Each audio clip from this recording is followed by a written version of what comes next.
Ni mwendelezo wa burudani za Simba katika ligi kuu ya NBC.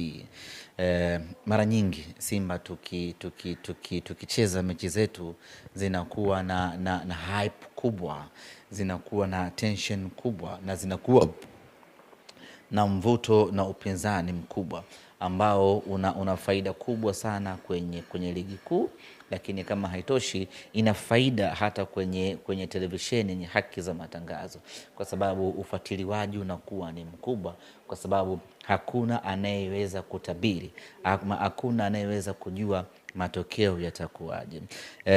Msimu huu tumecheza mechi za namna hiyo nyingi sana. Wakati tunakwenda kusafiri kwenda kucheza na Dodoma Jiji, kila mmoja alikuwa ana hiyo uncertainty, matokeo yatakuwaje hii leo dhidi ya Simba. Tumecheza dhidi ya Pamba, kila mmoja alikuwa na hiyo shauku. Dhidi ya TRA, kila mmoja alikuwa na hiyo hamu. Kwa hiyo hizo ndio zimekuwa mechi zetu sisi. Kila mmoja anakuwa na hamu kubwa ya kutaka kuona itakuwaje, na tunakwenda kucheza na Mashujaa. Kila mmoja sasa ana hiyo hamu kubwa, ana hiyo shauku ya kutaka kujua matokeo yatakuwaje katika mchezo huo. Na ukiangalia Mashujaa wamefanikiwa kutengeneza upinzani na Simba Sports Club. Msimu uliopita, mwaka juzi, walifanikiwa kutuondoa kwenye kombe la shirikisho la CRDB. Msimu wa mwaka jana tukawafunga goli 1-0, lakini ni kwa tabu kweli kweli. Steven Dese Mukwala akadhihirisha kwamba yeye ni striker refu kuliko goli. Kwa hiyo tunakwenda tena Kigoma, kila mtu anachukua haya matukio.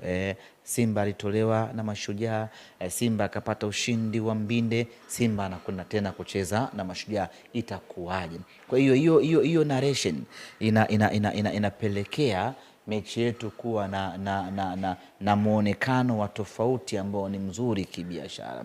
Ni mechi ngumu kiuhalisia, kwanza kihistoria ni mechi ngumu, lakini unapokuja kwenye kiufundi ni mechi ngumu kwa sababu ya ubora waliokuwa nao Mashujaa wenyewe, lakini motivation waliokuwa nayo kutoka kwa mwalimu mkubwa ambaye anawafundisha.